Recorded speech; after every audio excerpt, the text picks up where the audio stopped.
It is a vast criminal syndicate. Its influence felt on every planet, from the core worlds to the outer rim. Black Sun has existed for hundreds of years and embedded itself in the very fiber of the galaxy. The resources at its disposal are almost limitless. The soldiers under its command number in the tens of thousands. The ignorant even call it the most powerful force in the known universe. The Black Sun Crime Syndicate is one of the foremost criminal organizations in the galaxy.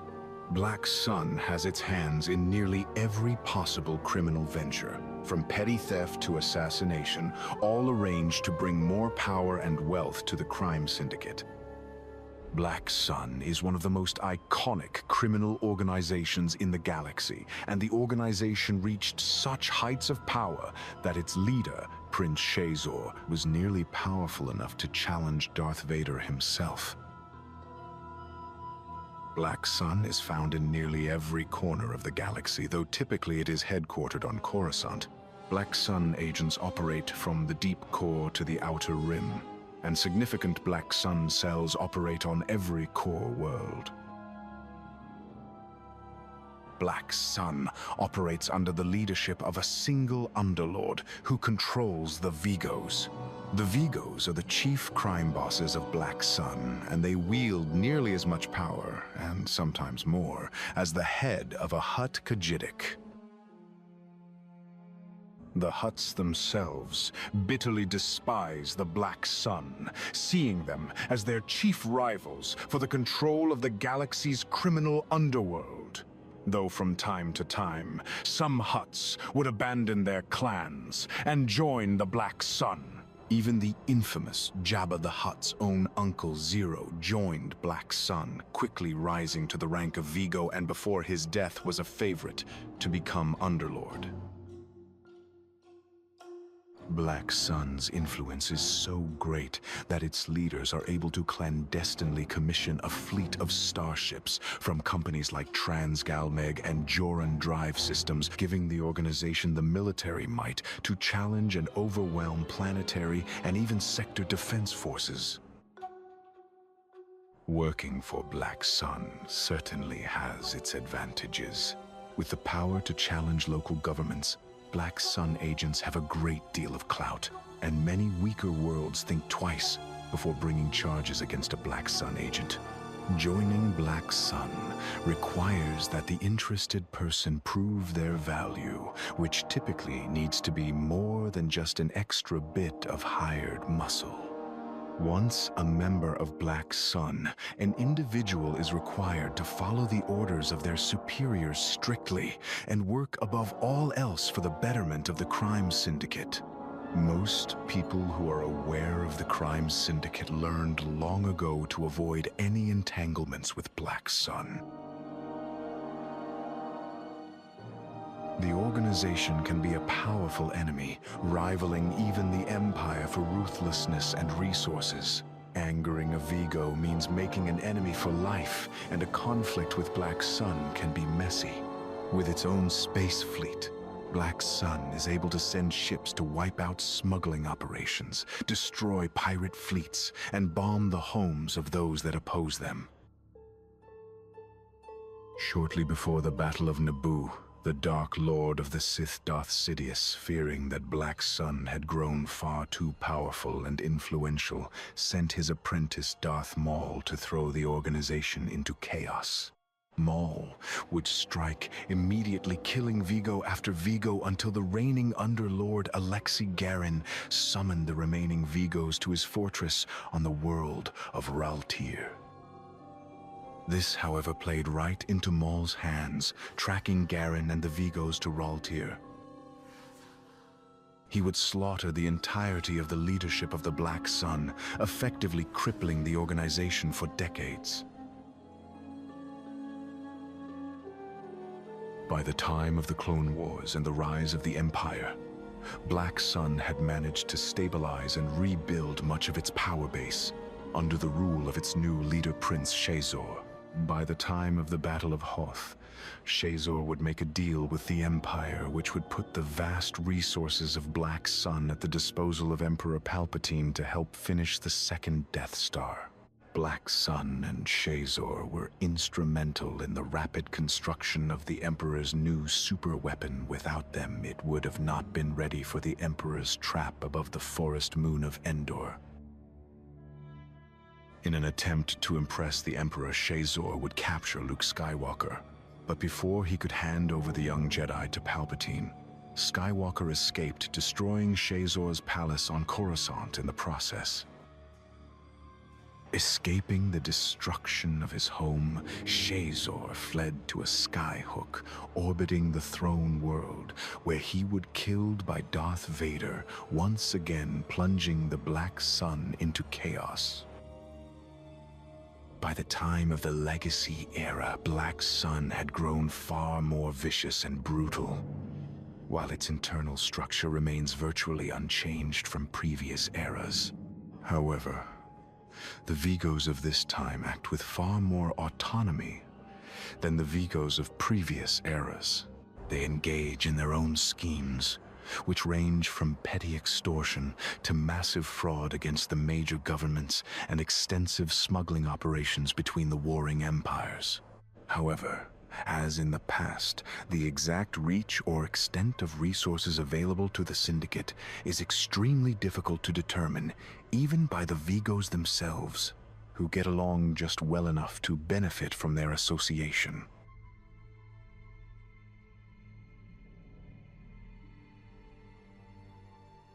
The Pyke Syndicate is one of the most powerful criminal organizations in the galaxy, best known for its control over the galactic spice trade.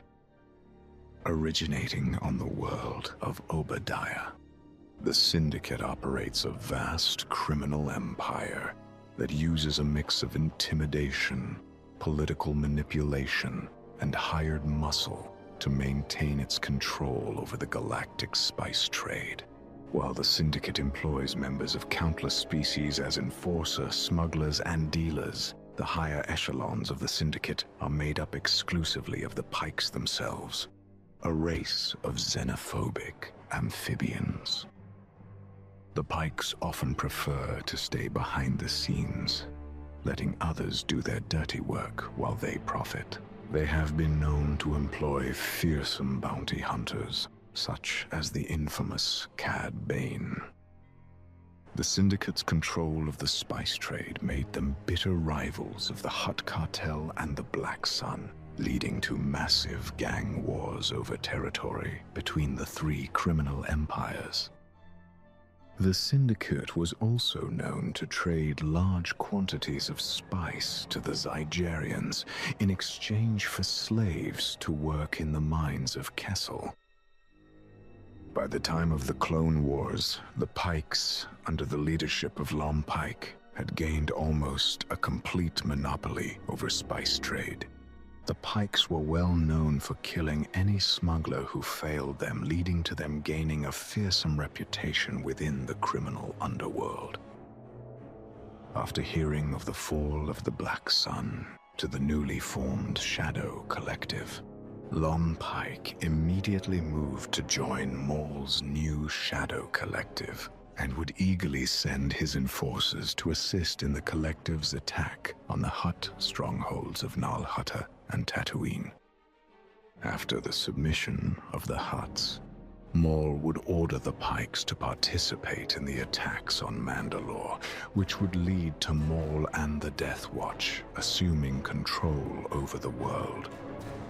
Shortly after the fall of Mandalore to the Shadow Collective, Lom Pyke would be visited by Jedi Knights Anakin Skywalker and Obi-Wan Kenobi. The two Jedi would question Lom Pyke about the decades-old disappearance of Jedi Master Sifo Dyas. After a tense standoff, Lom would admit the Pykes had been well paid to kill Sifo Dyas at the behest of a man named Tyrannus. But in an attempt to make amends with the Jedi, Lom would agree to allow them to question a prisoner that the Pykes had been keeping for almost 20 years. a human male named Silman who had been the last person to speak to Sifo Dyas. But before anything could be learned, the Pyke's fortress on Obadiah would be attacked by Count Dooku, who would kill both Silman and Lom to keep them quiet. After the death of Lom Pyke, Darth Maul would appoint Marg Krim as the new leader of the Pyke Syndicate. Not long afterwards, the leader of the Shadow Collective, Darth Maul, would be taken captive by his former master, Darth Sidious. Together with the Death Watch, the Pykes would rescue Maul from a prison on the world of Stygian Prime. This would be the start of a short-lived war between the Shadow Collective and the Confederacy of Independent Systems, which would end with the Collective losing much of its power and forcing Maul to retreat back to the world of Mandalore. After the siege of Mandalore, Marg Krim would betray Maul, taking control of much of the Shadow Collective's resources, leading the Sith Lord to swear a vendetta against not only Krim, but the entire Syndicate as a whole. Though Maul would eventually have his revenge on Marg Krim, he would die long before he was able to destroy the Syndicate itself. With the rise of the Empire, the Pykes would enter into a partnership with the newly formed Galactic Empire that would allow them to continue their administration over the mines of Kessel, though now they'd have to give a hefty percentage of the spice produced there to the Empire. In the wake of the deaths of Emperor Palpatine and Jabba the Hutt, as well as the complete fragmentation of the Empire, the Syndicate's power would reach its zenith, devouring much of Hutt space and preying on countless former Imperial worlds now left defenseless. However, the Pykes would soon be dealt a series of defeats that would severely weaken them. First, they would be pushed out of Tatooine after engaging in a brutal gang war with its new daimyo, the former bounty hunter Boba Fett. Soon after, they would lose control over Kessel, the crown jewel of their spice empire, when the Imperial warlord Trioculus seized control of the mines. This would lead to a slow death spiral for the Pykes, and by the time of the Legacy era, the Pyke Syndicate seemed to have all but disappeared.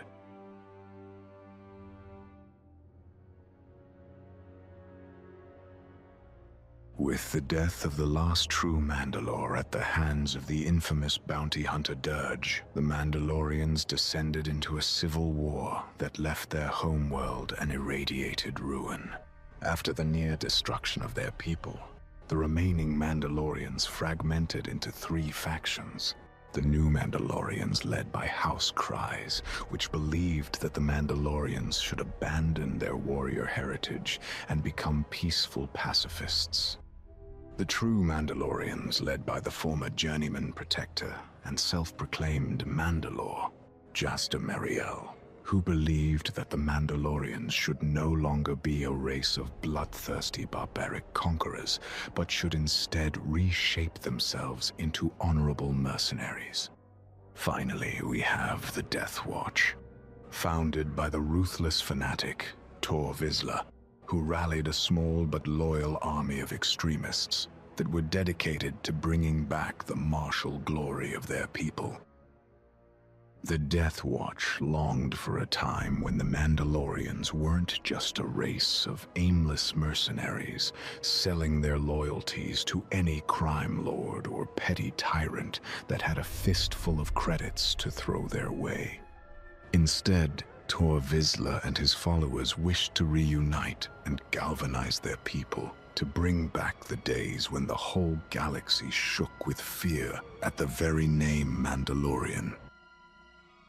Tor Vizsla, who was a direct descendant of Shae Vizsla, better known to history as Mandalore the Avenger, believed that only he had the vision to lead his people back to their rightful place as the greatest conquerors the galaxy ever saw.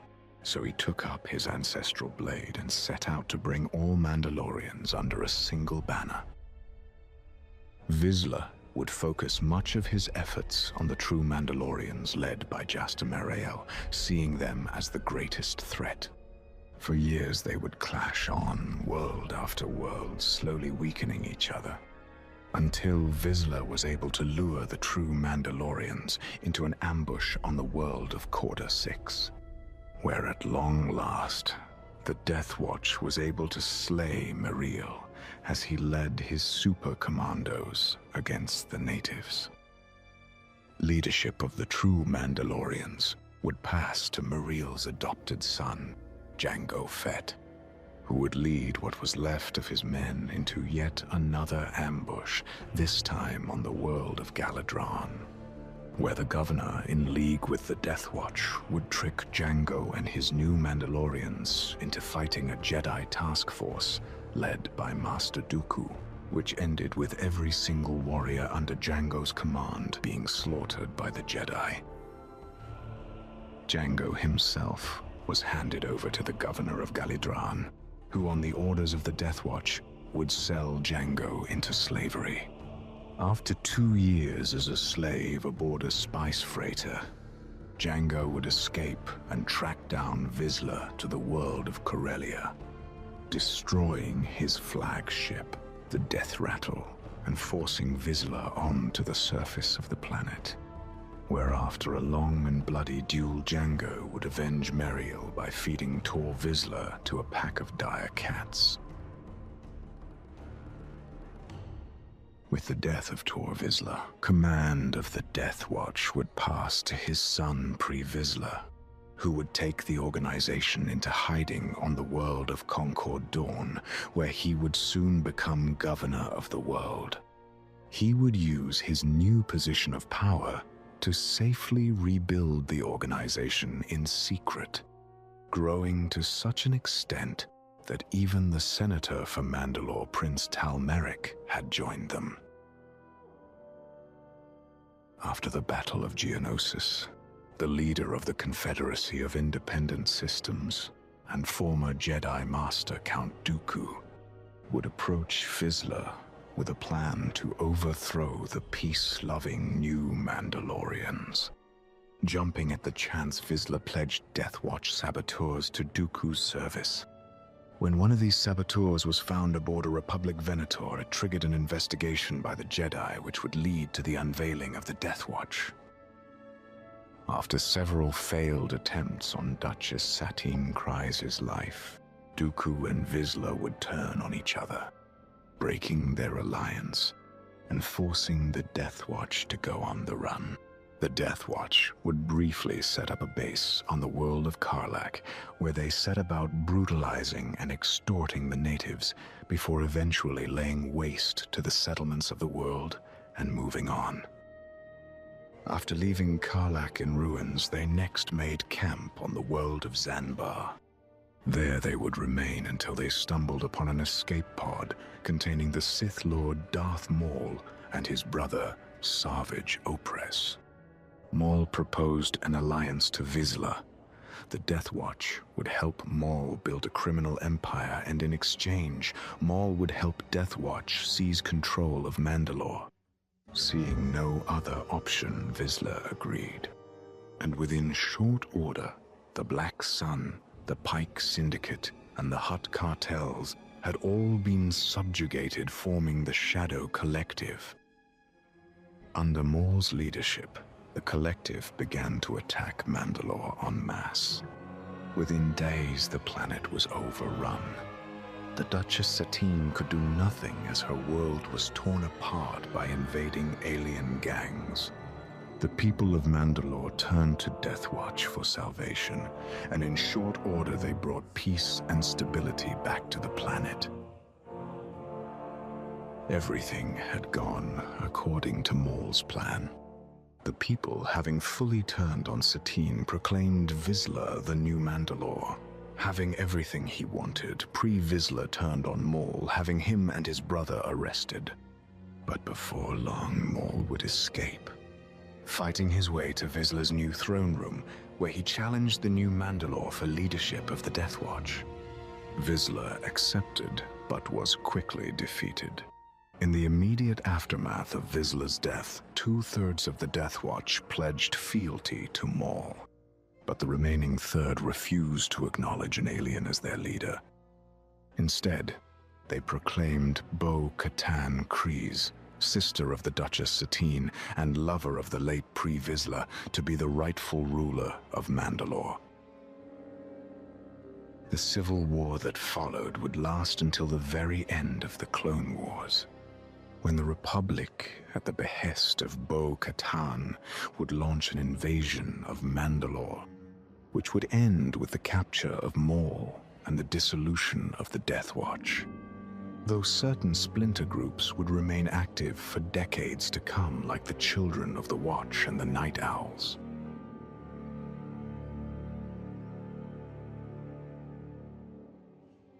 The Hutts are among the most notorious gangsters in the galaxy, hailing from the swampy world of Nal Hutta, which means glorious jewel in Hutt. The Hutt Khajidics, as their clans are known, have their slimy hands in all kinds of criminal ventures. Unlike other crime syndicates that tend to operate behind the scenes, the Hutt Khajidics operate out in the open and claim rightful dominion over dozens of worlds. The Hutt Khajidics are the classic gangsters who not only seek wealth and power, but also plunge themselves into excess and gluttony. Few pleasures are too depraved for the Hutts, and they have little care for who or what gets in their way. The Hutts rule directly over a number of worlds, in a territory commonly referred to as Hutt space. Dozens of civilized worlds in Hutt space fall under the rulership of one or more of the Khajidics, and some worlds outside of Hutt space are practically, if not officially, ruled by the Hutts. When a Hutt Khajidik sets up an operation on a planet, the balance of power inevitably shifts. On worlds where there is almost no government in the first place, such as on the Outer Rim, this often means the Hutts become the true power on that world. Each Khajidik is organized like a family, with superiors and inferiors usually determined by age and power. The Hutts themselves are long-lived gastropods. They are powerful, ruthless beings who continually seek to expand the boundaries of their dominion and the holdings of their individual clans, or Khajidics. Their appetite for power is as insatiable as their appetite for food. Hutts are often found at the center of business and criminal enterprises.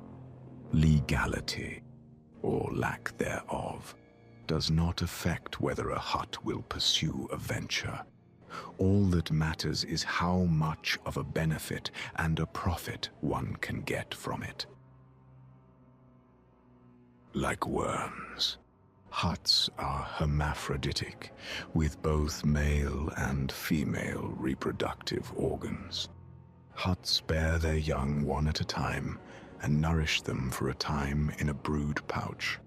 Their large lungs enable them to stay underwater for hours at a time. Xenobiologists often classify Hutts as gastropods because of their slug-like appearance and movements. The Hutt Khajidics employ members of many species as underlings and are willing to hire anyone that can bring them more money or facilitate their hedonism. The Hutts make extensive use of dozens of less developed species that they have more or less enslaved, such as the Nikto, Weequays, and the Gamorreans, but hire anyone wishing to pledge allegiance. Though the Hutt Khajidics are greedy, they are not stupid, and though many a Hutt has been undone by gluttony, most keep a watchful eye on any underlings that might show signs of too much ambition. Hutt Khajidics can be placated with bribes and flattery, and the quickest way to join a Hutt crime syndicate is to ingratiate oneself with the local Hutt crime lord. The Hutts can be allies, but they also make terrible enemies. Hutts have been known to hold a grudge and spare no expense in chasing down those who cross them. Typically, they exact their revenge indirectly by hiring bounty hunters, assassins, or mercenaries to do the dirty work. Most Hutts take great pleasure in tormenting their enemies, and more than a few follow Jabba's example in finding new sport in torturing a nemesis. If a Hutt Khajiitic sets its sights on a target, that target is sure to encounter thugs, lowlifes, assassins, and all manner of seedy individuals as the Hutt exacts its revenge.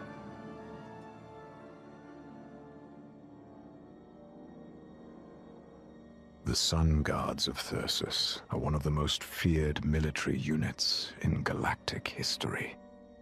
Said to be the only group of warriors who could go toe-to-toe with the Mandalorians and even the Jedi and come out victorious.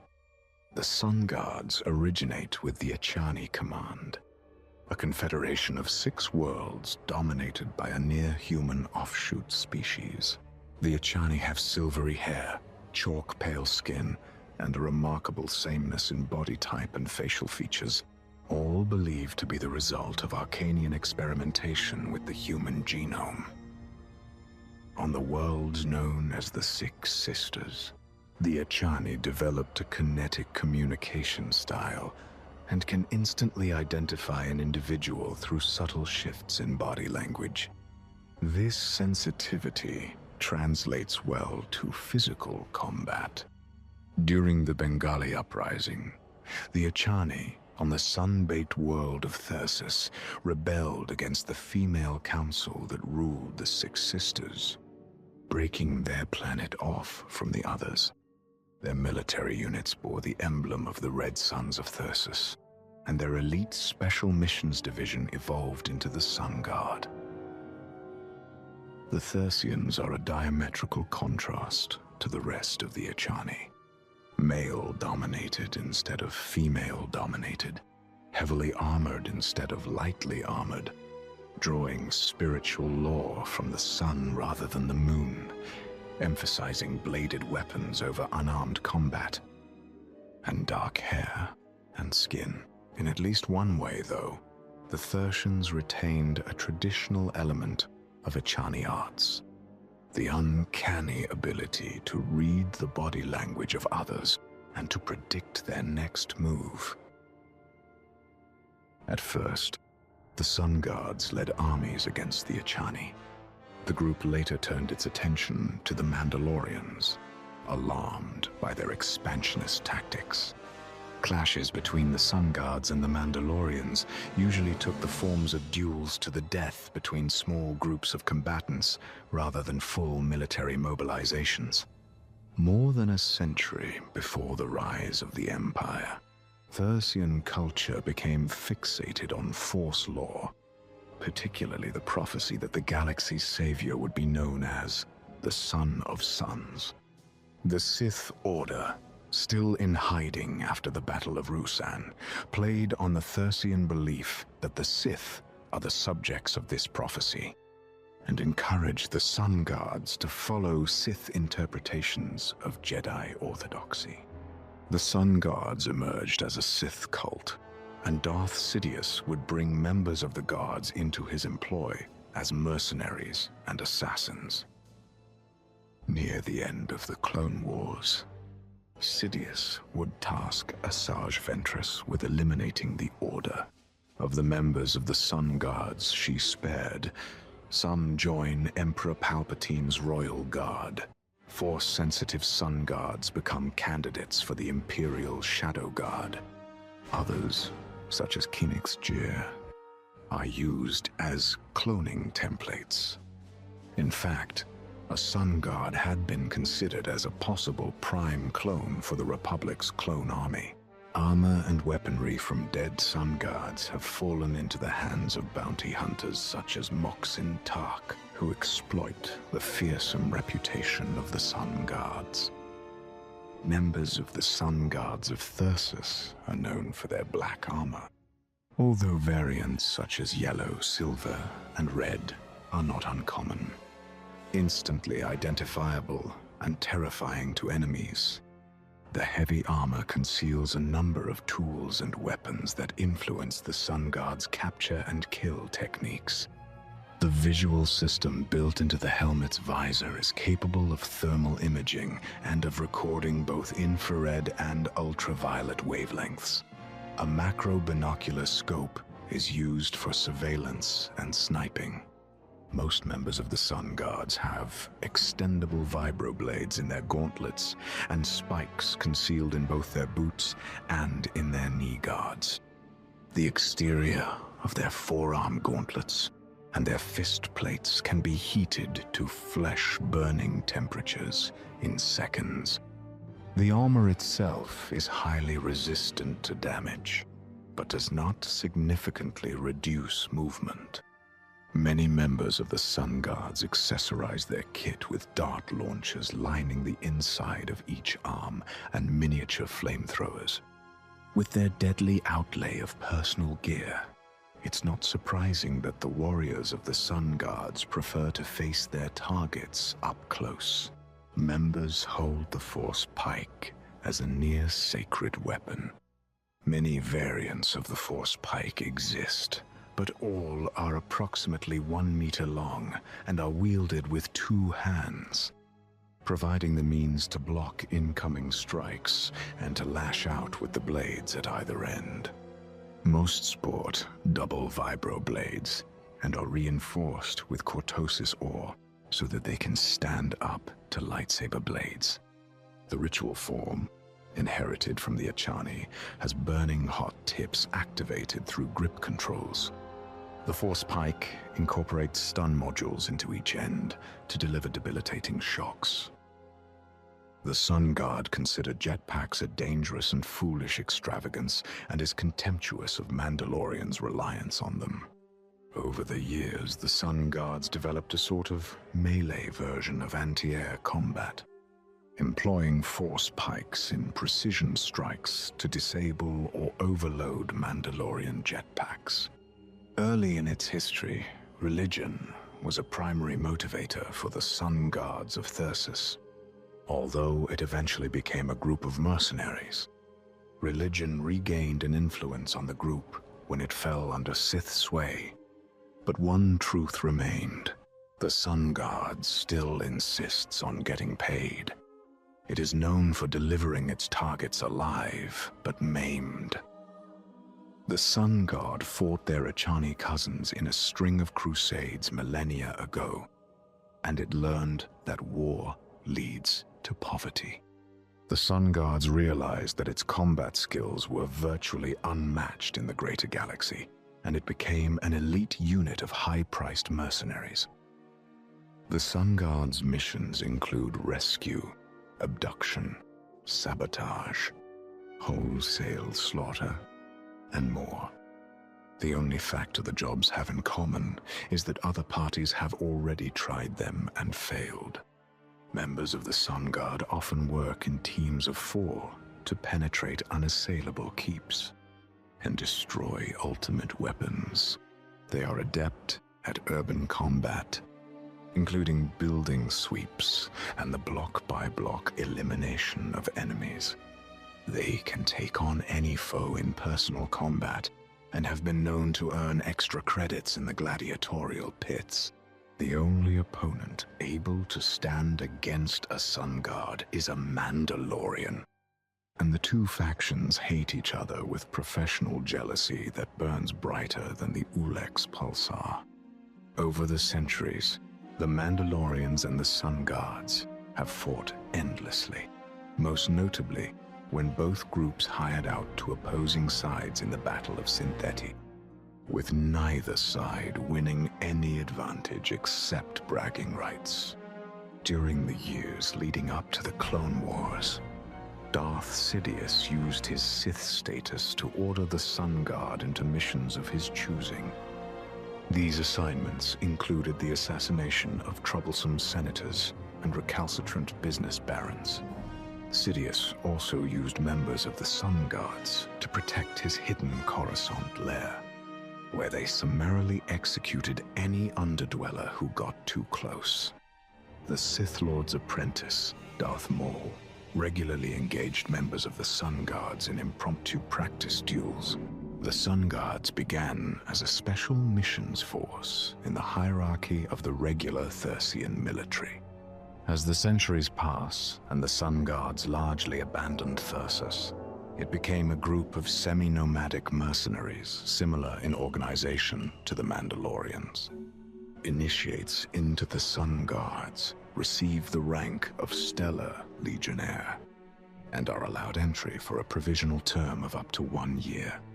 Any violation of Sun Guard etiquette, such as cowardice under fire or undisciplined drunkenness, is grounds for immediate expulsion.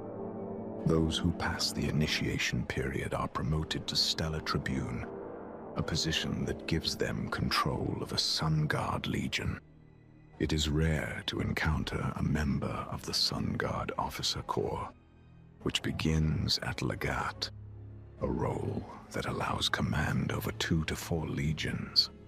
The remaining ranks in the Sun Guard hierarchy, in ascending order, are Praetor, Commander, Dictator, and Supreme Sun Guardian, a position comparable to that of General in most standard militaries. Advancement through the ranks is the result of heroism in combat. On the flip side, cowards, even elite Sun Guardians, can be expelled from the ranks at any time.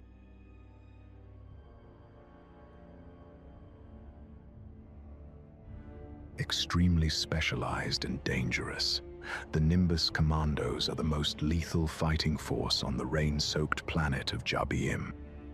Although the group was founded in the years just prior to the Clone Wars, its roots go back 3,000 years to Jabiim's colonization. The Jabiim settlers formed a ground army and a small stellar navy in response to incursions by Trandoshan raiders attempting to steal Jabiimi ore stockpiles. Elite divisions within the Jabiim army were created to handle the most difficult tasks, and these special forces, consisting of units such as the Black Gauntlets, the DEP, and the Stone Torrent, eventually become a third military branch. Jabiimi's special forces prove instrumental in driving off the Lithian pirates and other threats. Alto Stratus, a commander within the Bronze Nimbus, the most elite of the Special Forces units, became disillusioned with the cowardice of the Jabiim army's generals and the lack of assistance from the Republic and its Jedi. Stratus brought the Bronze Nimbus under his personal command, drawing elements of the Jabiim army into his cult of personality. When the war broke out between the Republic and Count Dooku's separatist alliance, Stratus seized the opportunity to stage a coup. His Nimbus commandos assassinated key members of the ruling Jabiim Council. Stratus then used his influence to ally Jabiim with the separatists. He then consolidated the regular military under his rule and renamed it the Nationalist Army in order to maintain public order. The Republic viewed Jabiim as an enemy and immediately moved to secure Jabiim's ore deposits for itself. The Republic landed a ground force and joined up with the anti-Stratus faction of the former Jabiim army, now called the Jabiim Loyalists. In the exhausting slog and battles that followed, the Republic's Jedi and clone troopers were outmatched by the opposing Jabiimi, who had spent their lives training and fighting in the planet's rainy muck. The Nimbus Commandos proved especially lethal, destroying AT-ATs with minefields and limpet charges and slaughtering Jedi forces in an ambush at the Republic's shelter base. Stratus lost his life in the final push against Cobalt Station, but the war had been won. A shamed Republic withdrew from Jabiim in defeat.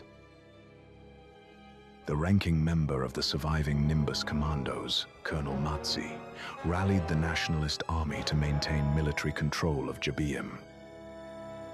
After the Clone Wars, the Nimbus Commandos worked with the Empire to put down uprisings by Jabiimi loyalist holdouts.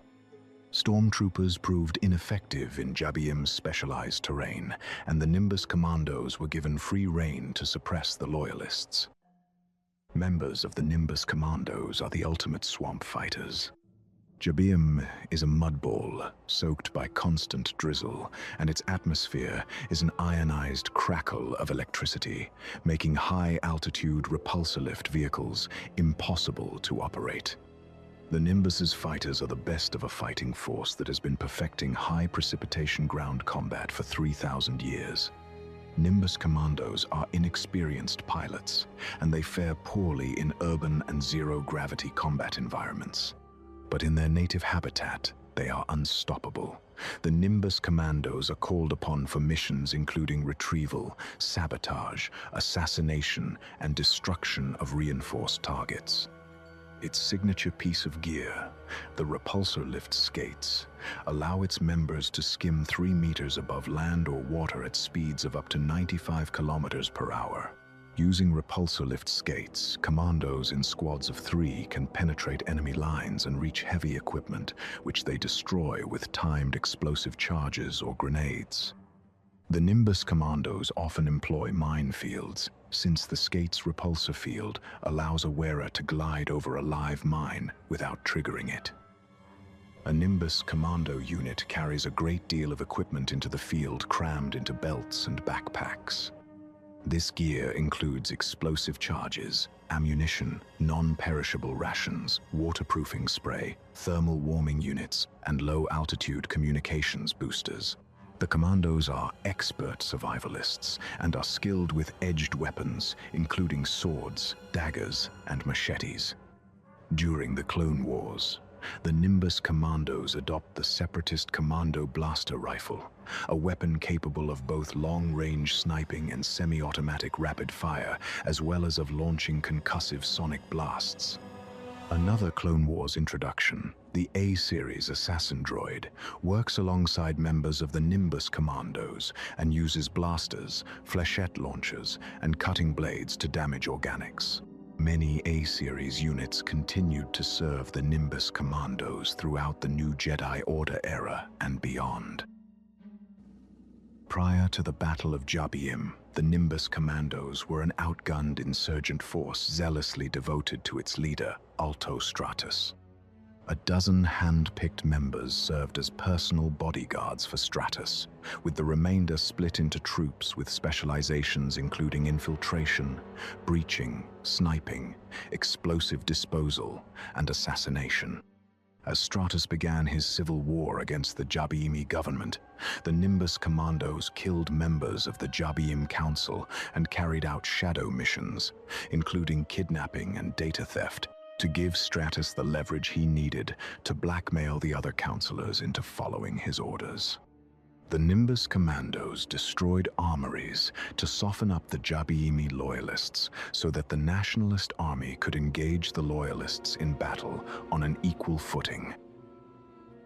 Stratus perished in battle against Republic troops, but the Nimbus commandos lived on. Its position of power during the Imperial years required it to expand its traditional tactics. In response to the guerrilla tactics of the Jabiimi loyalists, the Nimbus commandos devoted more resources to intelligence and counter-terrorism. The Nimbus commandos are rarely encountered off Jabiim, but its members sometimes worked as mercenaries on swampy battlefields. One such planet is Nal Hutta, where the Hutt clan Gejali is rumored to keep more than a dozen members of the Nimbus commandos on retainer. Alto Stratus was the commander-in-chief of both the Nationalist Army and the Nimbus commandos through the Battle of Jabiim. Following the battle, Colonel Matsi assumed command and transformed the Nimbus commandos into an elite decision-making group that held sway over the soldiers of the Nationalist Army. The rank structure of the Nimbus commandos remained the same under both leaders. Only enlisted soldiers in the Jabiimi armed forces can apply for the Nimbus program, although highly skilled loyalist defectors sometimes are accepted into its ranks. The indoctrination is grueling, but successful initiates are welcomed as senior enlisted and receive the rank of Nimbus trooper. They are then assigned to one of the 2 troops that makes up a Nimbus team, which consists of 100 or more members. Each troop is divided into 2 platoons, each led by a Nimbus lieutenant. 4 squads, each led by a master trooper. Or 12 4-person fire teams, each led by a task unit commander. Advancement through the ranks can be rapid and chaotic. The battles on Jabium often saw scores of members of the Nimbus commandos die in a single engagement. Officers at the task unit commander level or above are issued better battlefield equipment that is less prone to water damage than that of regular troops, and they command Jabium's limited supply of A-series assassin droids. Jabium is a hard world, but members of the Nimbus speak of it with patriotic fervor. Going off-world to seek an easier life is considered by many to be a waste of their skills and a betrayal of their beliefs. The few members of the Nimbus commandos who left Jabium during the time of the New Republic found work only on similar planets where their skills proved exceptional, and many of them eventually returned to their muddy homeworld.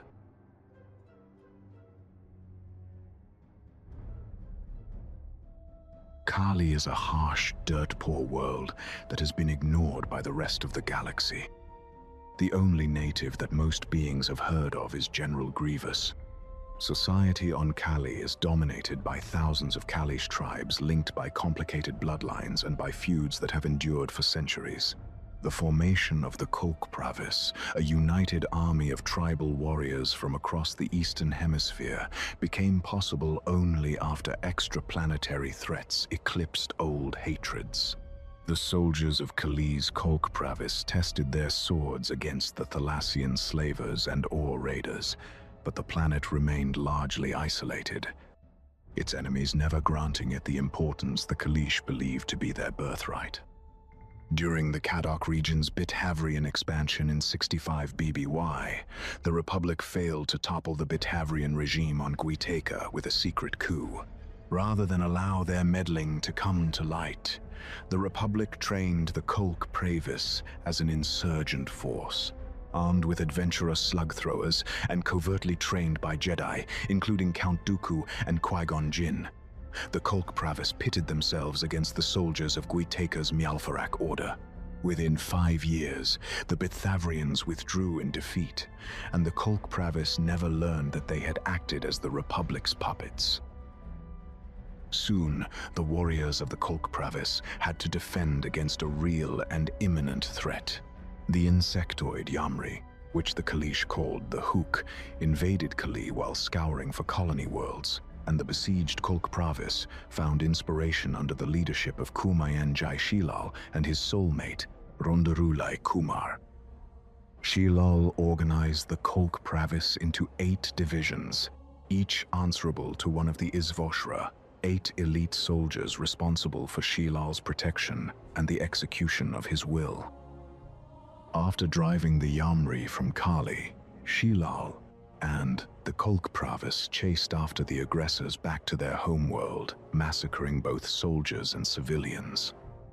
The Yamri petitioned the Republic's Senate to save them from extinction, and Jedi intervention brought an abrupt end to the Hook War. Shamed by this conclusion to their crusade, the Kolkpravis suffered further as economic sanctions drove Kali into ruin. Shilal, now calling himself Grievous as a tribute to his companion Rondaru following her death in combat with the Yamri, took jobs with the intergalactic banking clan to alleviate his homeworld's misery. Yet he was a warrior, not a thug, and soon returned to lead the Kolkpravis after learning that the Yamri had desecrated Kalish burial grounds on the colony world of Oben. The IBC sabotaged the ship carrying Grievous and the 8 members of the Izvoshra, sending it into the Genoa Sea. Grievous lived on, reborn as a cyborg to serve Count Dooku in the Clone Wars. Bentile's son Scar, a former revolutionary turned tyrant of the Western Hemisphere and the only member of the Izvoshra to survive the crash, rallied the Kolkpravis.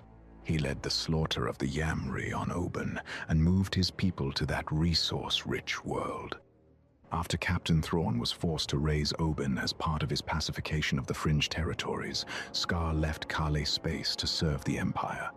The Kolkpravis, led by a female warrior believed to be the second incarnation of Rondaru, Lai Kumar, continued to guard the remnants of their once proud civilization. The Kolkpravis are formed from smaller tribal fighting forces. Each unit follows similar methods: hide, scout, raid, and retreat, refined over centuries of intertribal warfare. A Kalish tribal warrior is an expert at desert, mountain, or jungle combat, depending on which part of the planet he or she is from, and boasts an expertise at camouflage.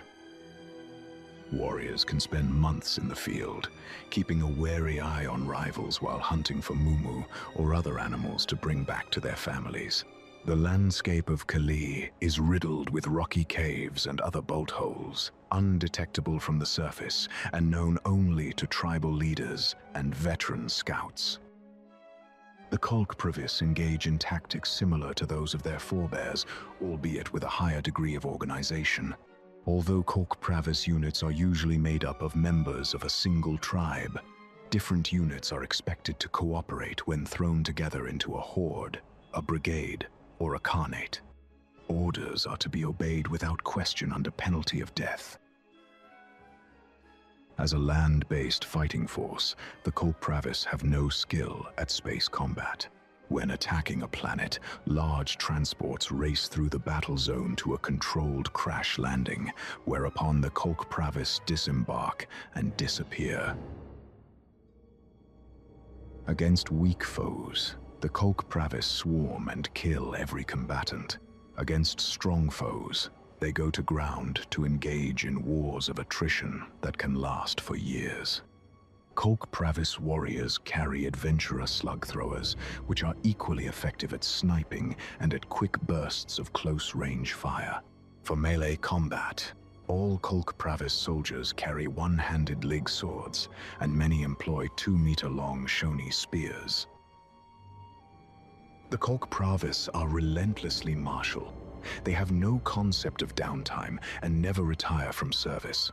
If a mission requires it, Kolkpravis warriors spend weeks creeping silently through wind-whipped ravines to set up better shots at enemy encampments, even if it means losing digits to frostbite and half their body weight to starvation.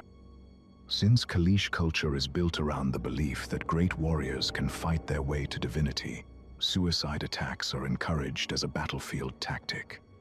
During the Bittevrian War and the Hutt War, the Kolkpravis landed on worlds controlled by the enemy and conquered key territories with hopscotch tactics. Half the warriors held the line, while the other half pushed into the enemy's formation.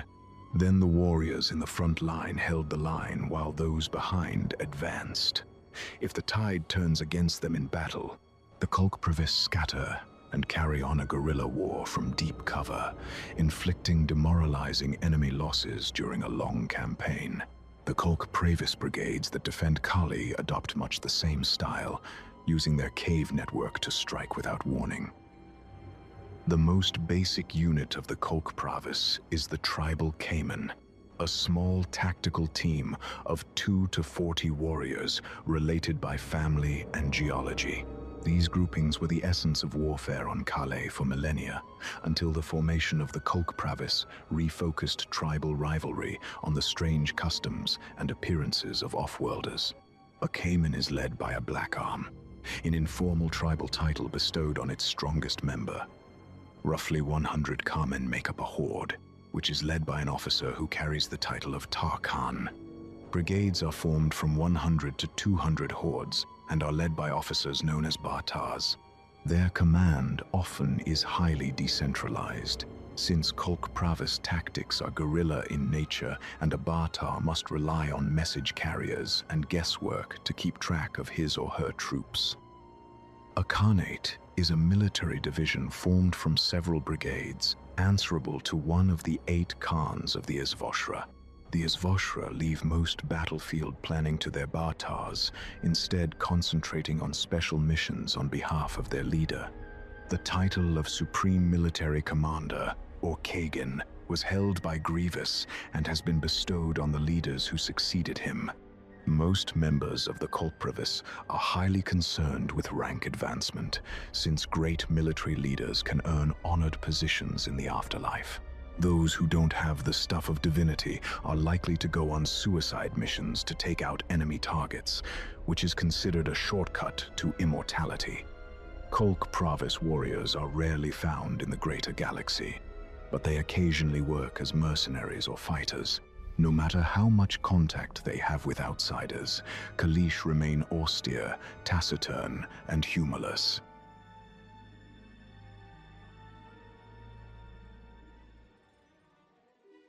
The Senate Guard has existed as long as the Galactic Senate itself. Artwork from the Republic's early centuries shows mute, motionless guardsmen at the signing of every treaty, their weapons a testament that the Republic was prepared to use force if diplomacy failed. The uniforms and gear of the Guard changes from century to century, but two elements keep recurring. The color blue, the same hue as the robes worn by the first Supreme Chancellor, and a helmet design reminiscent of the Neutron Centurions. The Senate Guard began as a bodyguard detail, but grew into a capital police force. As it did so, it began to attract the best law enforcement officers away from Coruscant police forces and training academies, leading to open hostility between the Senate Guard and the Galactic City Police.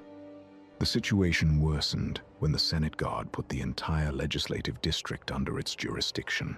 The move, however, is necessary to protect the thousands of senators who live and work in the district, not to mention the Supreme Chancellor.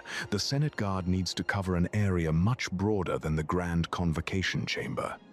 Colloquially called the Blue Guard, and less frequently the Republican Guard, the Senate Guard is inevitably influenced by the politicians it protects. Like the Senate itself, the Guard increasingly becomes a legacy system, with sons and daughters of current officers afforded privileged positions in the Guard's academy on Coruscant.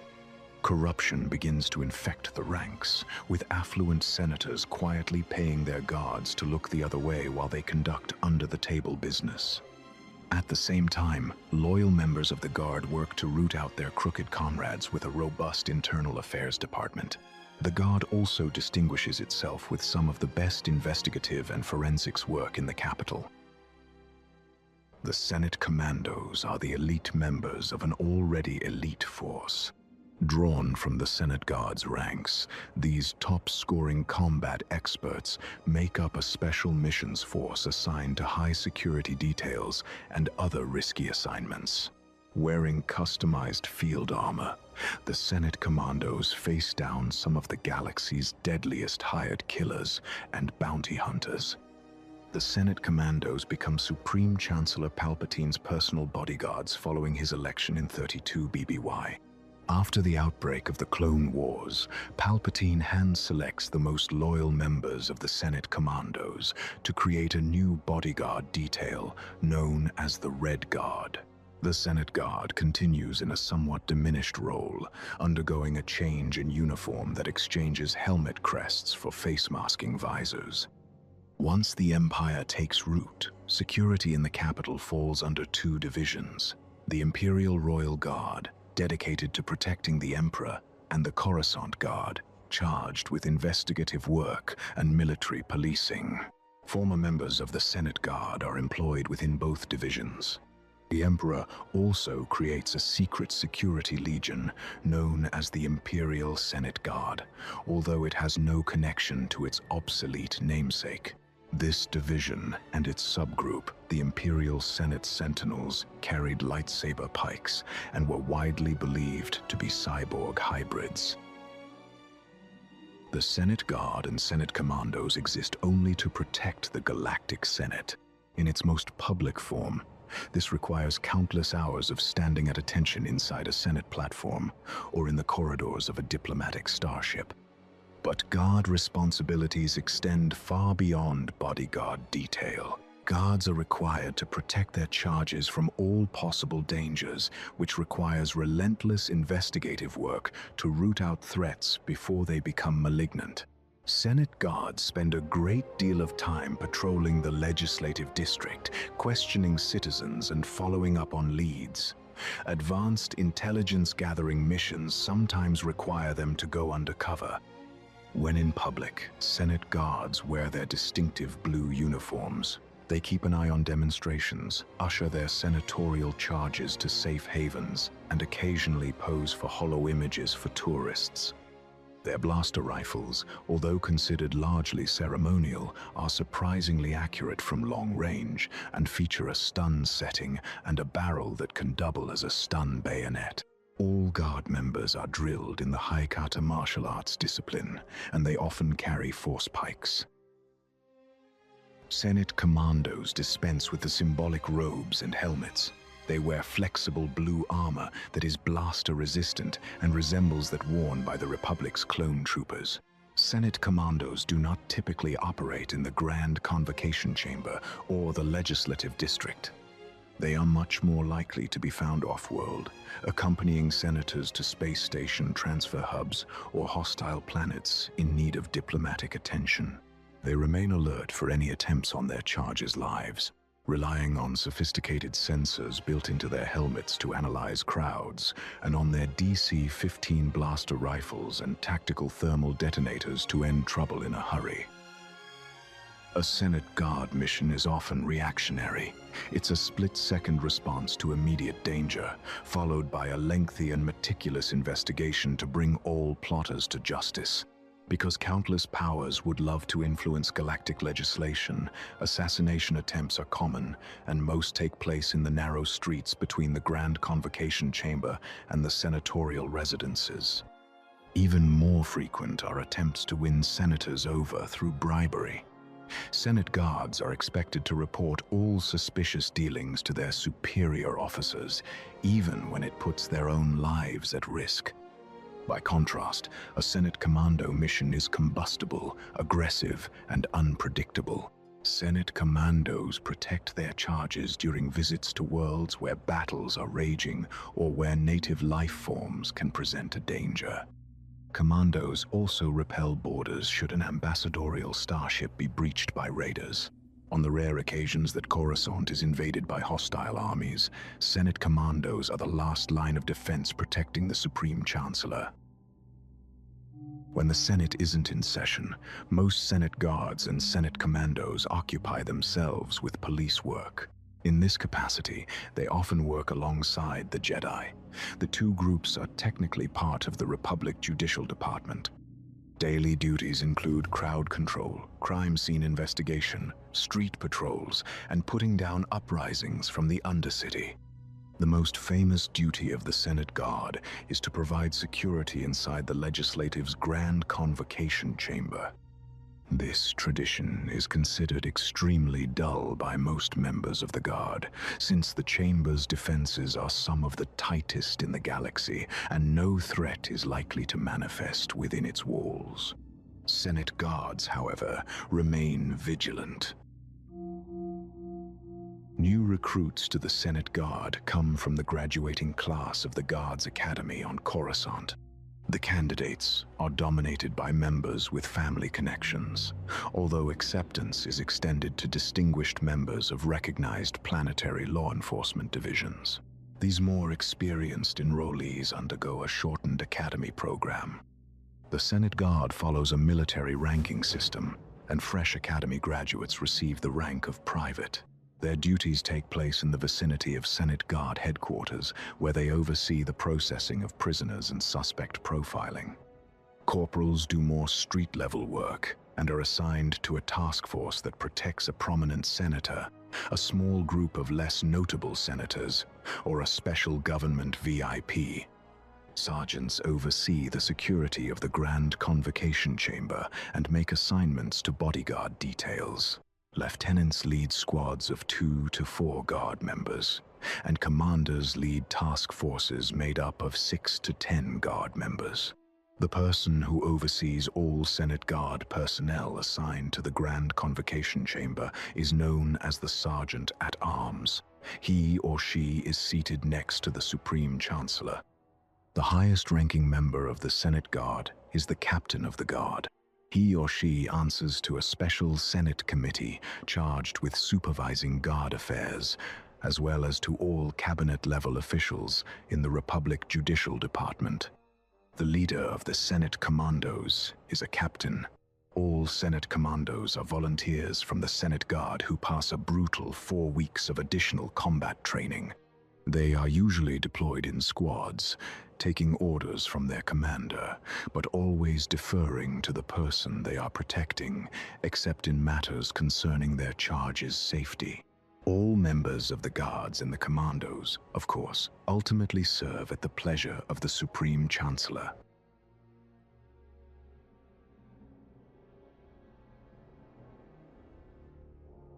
The Noghri are hairless, gray-skinned bipeds native to the mostly barren and isolated outer rim planet of Honoghr.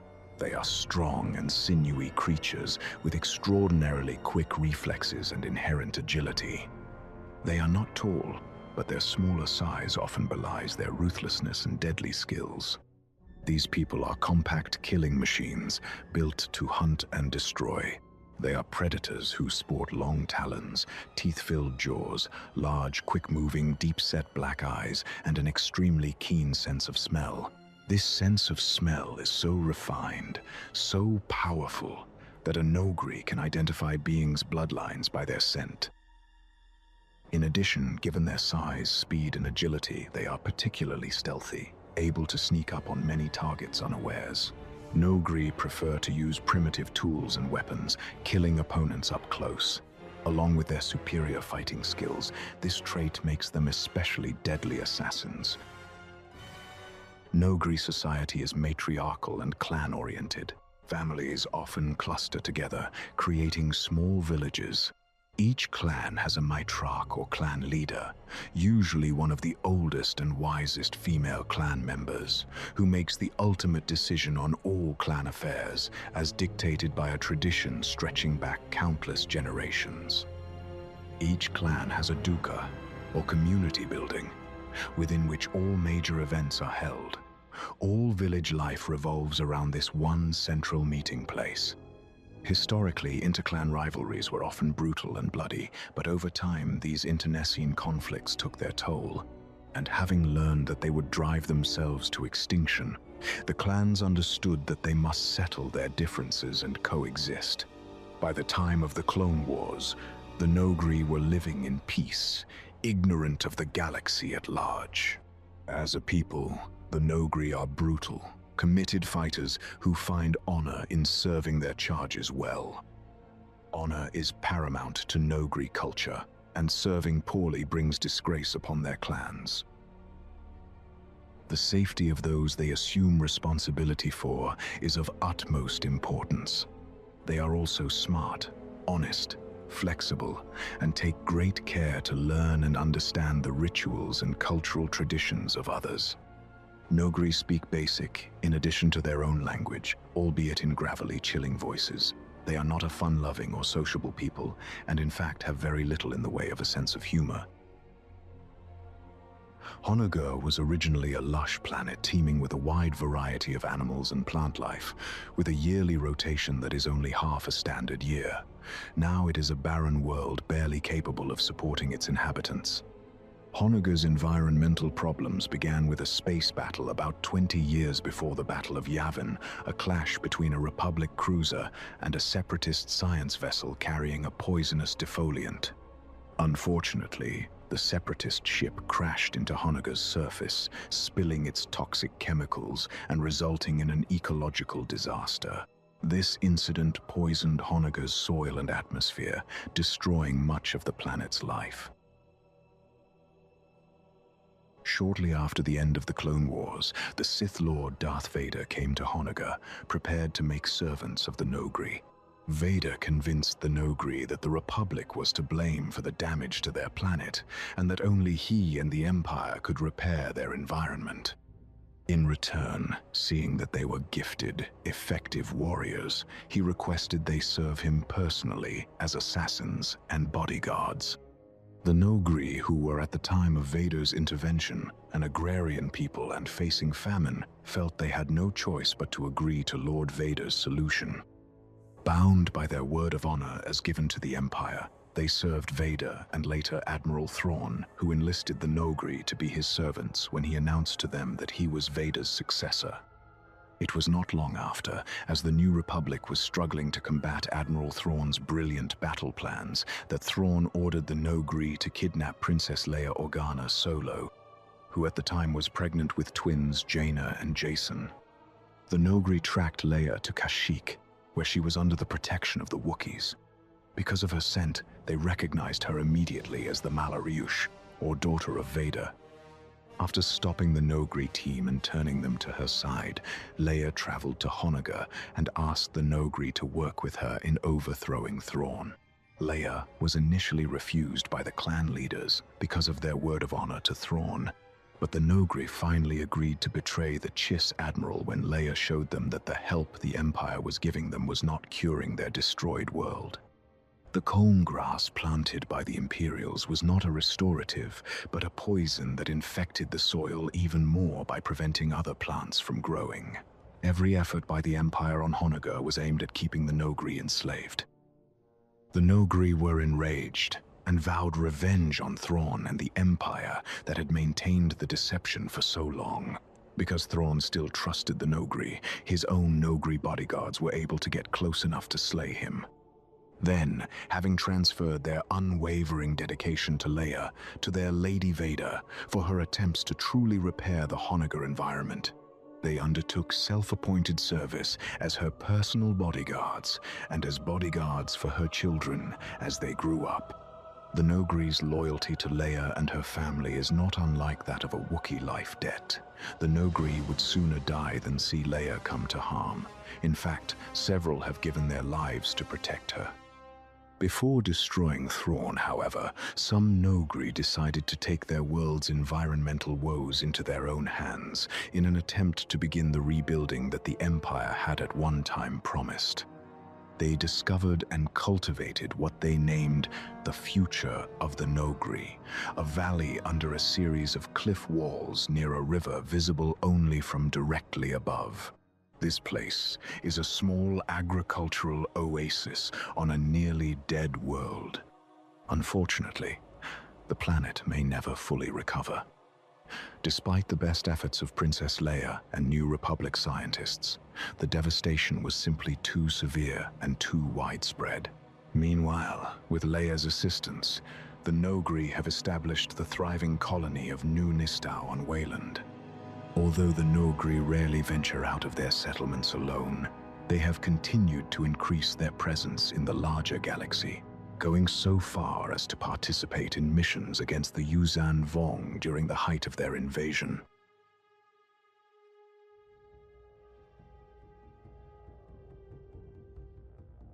The Amani, often referred to as Amanaman, are a primitive tribal hunter-gatherer species native to the planet Maridun, a world of large forests and grassy plains located in the Outer Rim. They are a sentient planarian species of a worm genus, and they serve throughout the galaxy as laborers, scouts, and sometimes bounty hunters. Amani are quiet, introspective beings who often converse in deep, low voices.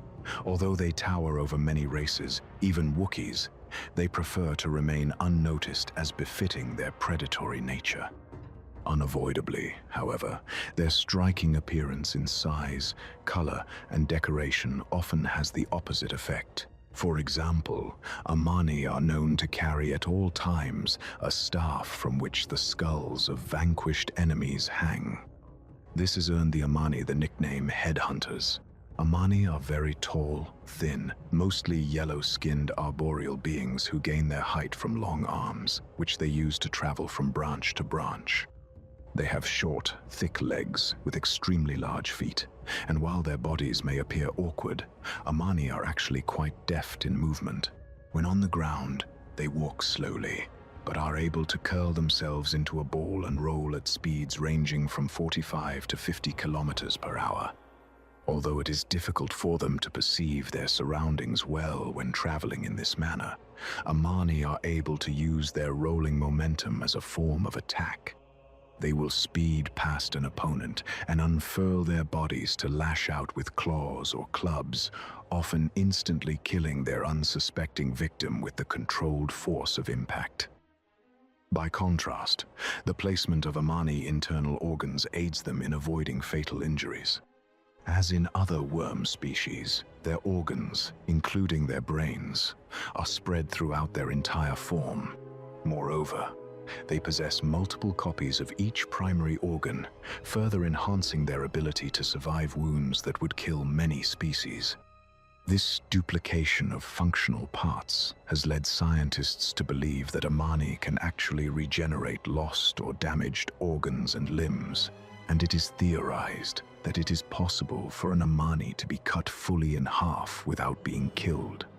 In such an event, however, it is thought the individual's regrowth may actually spawn two identical Amani. Male and female are indistinguishable in this species, and it is believed, though as yet unproven, that they are hermaphrodites. Amani's skin is moist but susceptible to drying, so they prefer to make their shelter in humid environments, particularly rainforests. Their yellow and green coloring helps them blend in with their forest and grassland environments to avoid being detected by other predators. In addition, the coloration signals the poisonous properties of the slime that is secreted by their bodies to keep their skin damp and to fend off most of the carnivorous creatures found in the forests of Maridoon. This slime deters all local predators save the Charnock, the only creature the Amani fear. Amani have tiny eyes that can see clearly in Maridoon's dim light, as well as little mouths that open surprisingly wide for engulfing raw game.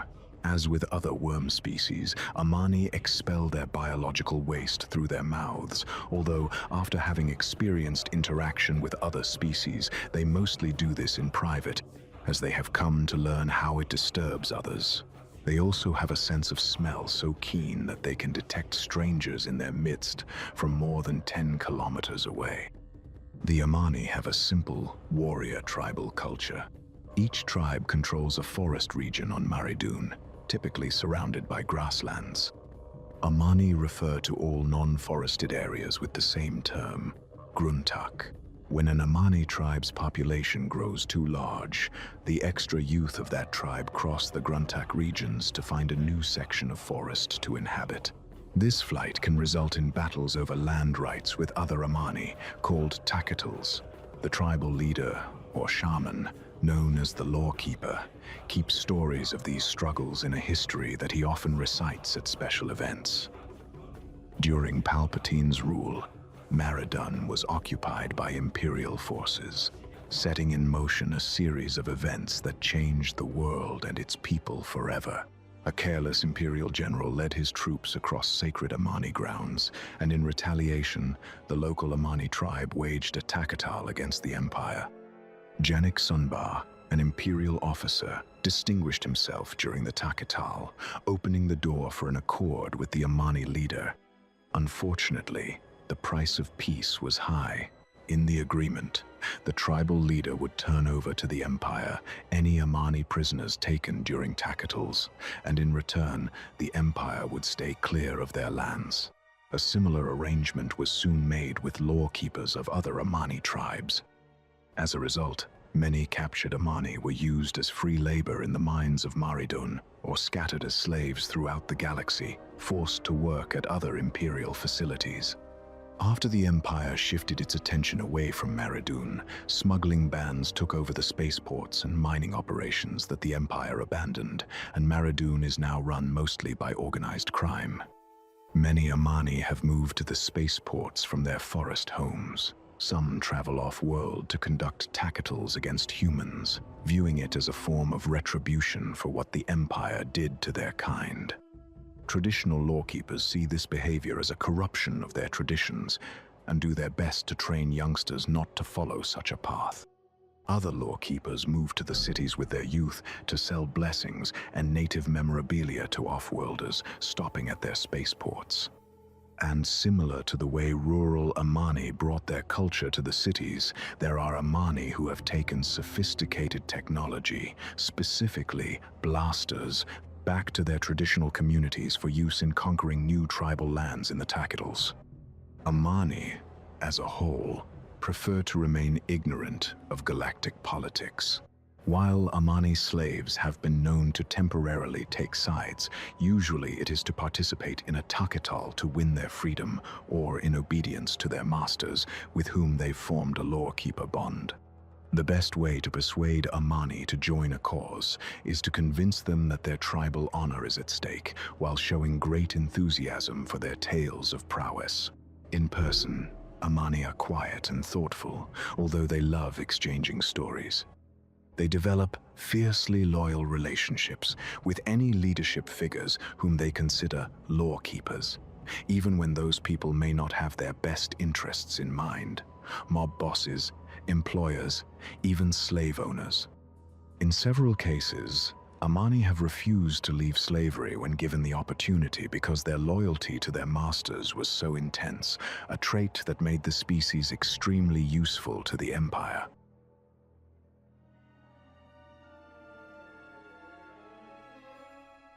The Beast Riders of Onderon are a curious military force of criminals who banded together into a guerrilla army before eventually morphing into an elite royal strike unit. Onderon is a kill-or-be-killed jungle planet that became even more lethal with the arrival of Drexels, winged monsters tainted by the dark side that spawned on the Dexon moon. The planet's colonists built the great walled city of Aziz to keep the beasts at bay, and the titanic fortress, the planet's only major settlement, housed millions. Aziz's monarchy exiled criminals and dissidents into the savagery outside the city walls. But instead of becoming prey for the Drexels, the outcasts learned to tame them. The new clans of Beast Riders established a hierarchy based on the idea that might makes right.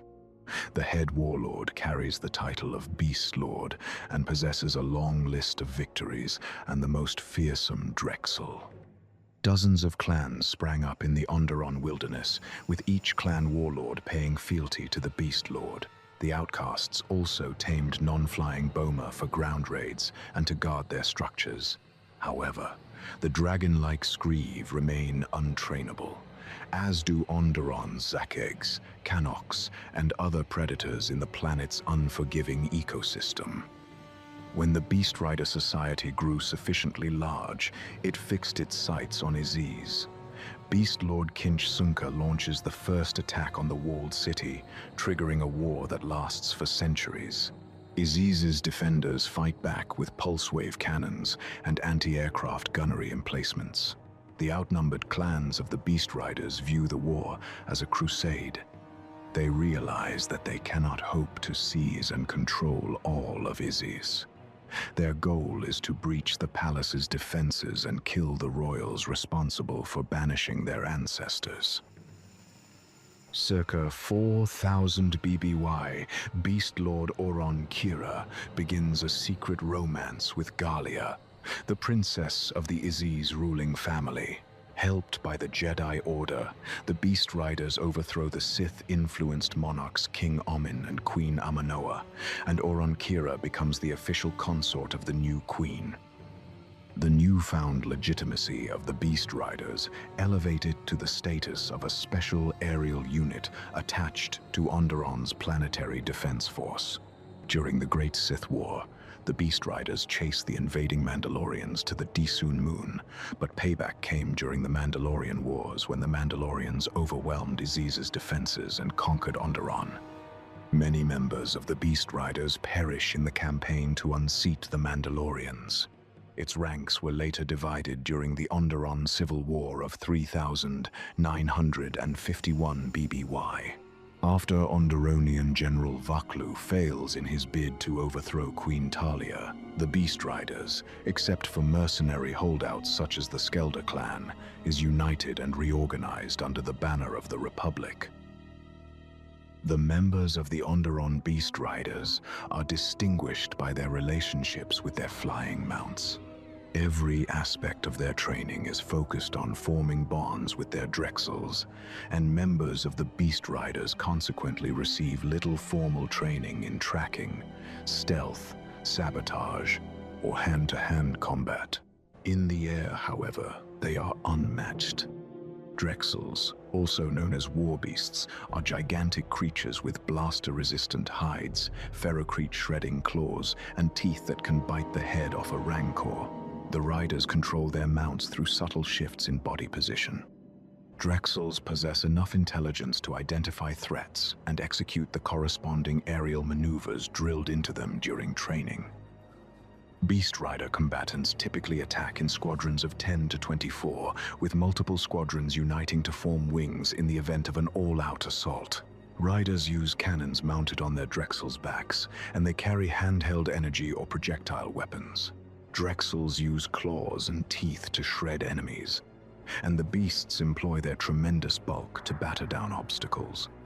As blaster technology became more advanced over the millennia, the Onderon Beast Riders begin armoring their mounts with lightweight durasteel plates. When entering a structure built for humans, riders often have to leave their mounts behind. For this reason, the Beast Lord founded a class of close combat warriors known as the Carvers. These commandos are carried into battle on the rear of Drexels and are skilled in personal combat and in the use of bladed weapons. Early in its history, the Beast Riders had a single goal: the annihilation of Aziz's hated monarchy. During these decades, the ruling Beast Lord executes tactical strikes against weak points in Aziz's defenses, hoping to penetrate as far as the palace so that his Carvers can corner and slaughter the ruling family. On several occasions, the Beast Riders succeed in killing royals, but it never causes sufficient chaos to destroy the monarchy. Helped by spies inside the city walls, the Beast Lords sometimes organize raids on lightly defended vacation spots frequented by wealthy nobles, or shoots down ambassadorial starships on landing approach to kidnap the passengers for ransom. Raids on Aziz's food and weapons stores occur several times each month. Following the Great Sith War, the Beast Riders become the elite advance force of Onderon's royal defenders. This development puts it in a position to wage war against the Mandalorians, who ride techno-organic basilisk war droids in much the same fashion as the Beast Riders. The careening, vertiginous battles against the Mandalorians give the Beast Riders an opportunity to polish its dogfighting skills. After the Onderon Civil War, the Beast Riders defend the planet against pirates and slavers, and it remains active through the Galactic Civil War and beyond. The members of the Onderon Beast Riders represent the most proficient of Onderon's warriors. Originally, these wild outlaws swore allegiance to the Beast Lord in order to survive, but even after the organization's acceptance into the Izzy's power structure, its rank system remained largely in place. Recruits into the Beast Riders' ranks are drawn from support staff, including boma wranglers, tribal guards, carvers, and workers who clean the Drexel stables. If a candidate survives a ride on a maddened Drexel's back without falling to the treetops below, he or she is accepted as a novice initiate. In time, initiates become warriors, the lowest rank in the Beast Riders' hierarchy. Commanding the warriors are berserkers. These three classes, initiates, warriors, and berserkers, make up what is called the warrior caste. The command caste consists of conquerors and warlords, with sub-rankings that are distinguishable by the totem worn around their neck or arm, and is responsible for all battlefield decisions. A conqueror can lead up to 50 warriors, and berserkers, or 2 squadrons. Warlords command 3 to 5 conquerors and their subordinates. Typically, there is 1 warlord for every Beast Rider settlement, or, during later years, 1 for every district in the city of Aziz. Any member of the command caste who wishes to advance in rank must engage in sky combat with a superior officer. Winning elevates the challenger to the rank of the one challenged, and the loser is docked one rank if he or she survives the duel. The Beast Lord rules all but can retain the title only by fending off challengers. As a result, the Beast Lord's Drexel is battle-hardened and deadly. During the period following the Great Sith War, the Beast Lord is technically subordinate to the ruler of Izis in the defense of Onderon, but often the planet's monarch and the reigning Beast Lord are one and the same.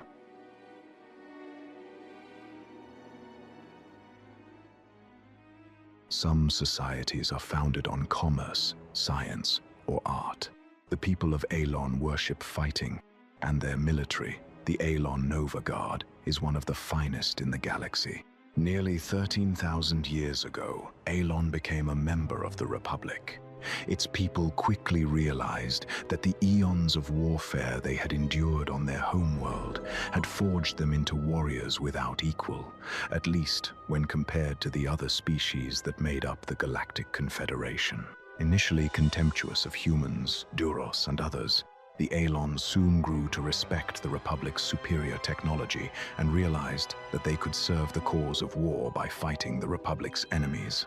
The Ailon Nova Guard hired out its services to the Republic's Supreme Chancellor and used the credits it earned to sustain its homeworld, allowing more Ailon to move from sustenance farming into the military. The Ailon Nova Guard remained separate from the Republic Army. As a special combat detachment, its members saw service only when the Republic's need was great and when the Republic military had room for them in its annual budget. The Republic did away with its standing military after the Ruusan Reformation in 1000 BBY, and the Nova Guard filled the gap. However, the group could not hide its disgust with a government that had pulled out its own fangs. The rise of the Empire suited the Nova Guard.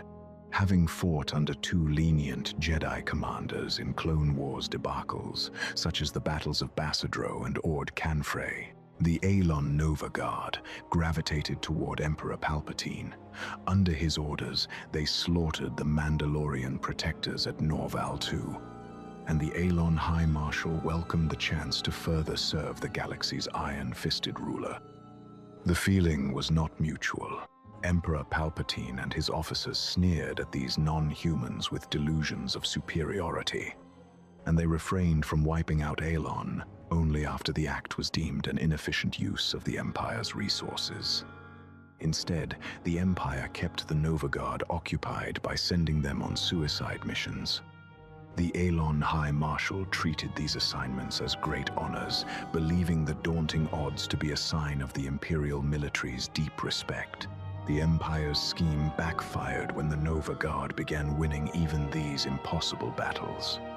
To prevent further embarrassments, the Empire dramatically cut back on Nova Guard activities, leaving the people of Ailon with no outlet but to direct their energy into the annual Ailon military celebrations.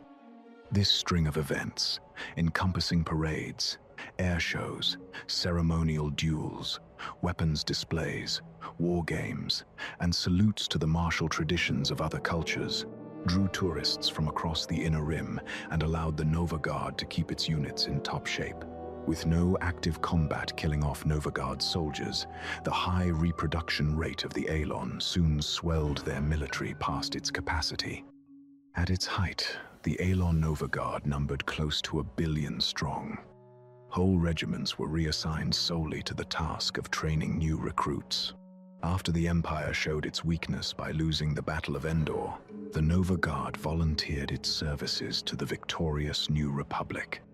Setting on its former Imperial masters with ferocity, the Nova Guard helped the New Republic eradicate Imperial forces in the Inner Rim and driving some of the most vicious warlords into the Outer Rim. As their successes mounted, the Nova Guard moved on to target the Empire's fortress worlds in the Mid-Rim. The New Republic kept the Ailon Nova Guard steadily employed, always aware that the mercenaries could turn on them at the first sign of weakness. This prediction proved true during the first years of the Yuuzhan Vong invasion.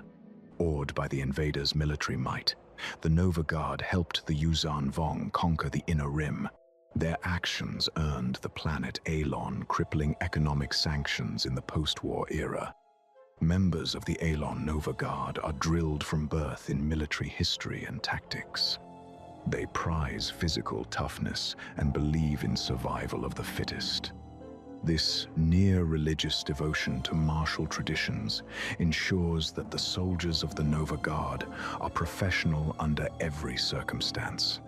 Cowards are uncovered and executed long before they have a chance to shame their regiments in combat. The Ailon Nova Guard organizes itself into divisions and regiments.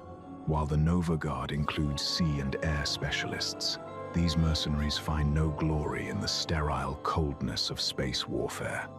The specializations of the Nova Guard cover the gamut of planetary war. Anti-aircraft divisions operate missile batteries. Repulsor lift divisions pilot atmospheric gunships and speeder transports. Artillery divisions drive weapon emplacements to fire on enemy fortifications. Armor divisions crew tanks and personnel carriers. Naval divisions deploy aquatic troopers and submersibles. Infantry divisions, known for their full-body armor, are skilled with blasters but take special pride in the Eklot, a short sword treated with a fast-acting neurotoxin. Each soldier of the Ailon Nova Guard is issued a blaster rifle, to which is affixed a vibro bayonet, a sidearm blaster pistol, and a grenade launcher. In battle, Nova Guard divisions work together to systematically outthink, outflank, and overwhelm their enemy. Individual soldiers often are shocked by the relative inexperience of their foes. As a mercenary force, the Ailon Nova Guard takes nearly every job offered, for fear of falling out of practice. However, the Nova Guard's asking price is high, ensuring that the group receives only offers that are suited to a military force of its remarkable size and experience. For thousands of years, the Nova Guard aided the Republic in beating back Hutt incursions and in taming savage worlds on the galactic fringe. Often, such missions involved exhausting a planet's military over weeks or months while Republic negotiators gained a foothold in the capital. Other times, it took only days for the Nova Guard to force the enemy's surrender. During the Empire's reign, Nova Guard soldiers were little more than cannon fodder. Imperial commanders threw them against entrenched hostiles in the hope that their annihilation would provide insight into the enemy's composition and tactics. After millions of honorable deaths, the Nova Guard began adopting scouting and ambush tactics. This development turned what appeared to be certain routes into unlikely victories, including the toppling of King Satyrus Lectico and the sundering of Sleshen. The Nova Guard's New Republic missions were less suicidal. Nova Guard regiments operated alongside the New Republic military to provide muscle and knowledge of Imperial tactics. The Yuuzhan Vong invasion promoted yet another flip, as the Ailon Nova Guard switched sides and led Yuuzhan Vong vanguards against soft spots in the defenses of Kona, Manaan, and Zeltros. Whatever Ailon's changing alliances, the Ailon military celebrations provide an outlet in which even inactive soldiers can participate in simulated combat. The most prominent war game during the festivities involves 3 Ailon armies, Ethromite, Iridium, and Feldspar, that seize and hold an island continent until the final minute of the closing ceremonies. A minimum 5-year tour of duty in the Ailon Nova Guard is mandatory for every able-bodied citizen. So central is combat to Ailon culture that those who are rejected for service, or worse, expelled from the ranks, exile themselves from their homeworld in disgrace. New inductees into the Nova Guard receive the rank of guardsmen. They are considered active duty combat personnel even while they undergo training. Promotion within the ranks gives Nova Guard soldiers increasing command responsibilities. Corporals lead sections, 40 soldiers. Lieutenants lead platoons, 6 sections. Majors lead companies, 8 platoons. And lieutenant colonels lead battalions, 8 companies. Among land-based army units, colonels command regiments, made up of 2 or more battalions. The equivalent rank among air and sea divisions is brigadier, with a similar-sized formation called a brigade. Each Nova Guard division, 6 regiments, is led by a major general, and corps are commanded by field marshals. All field marshals from across the planet make up the Ailon Marshalate, an elite command force that doubles as a ruling council. The supreme ruler of the Ailon Nova Guard and of the planet itself is the High Marshal of Ailon. The Ailon 1st Honors Platoon is the most celebrated unit of the Nova Guard.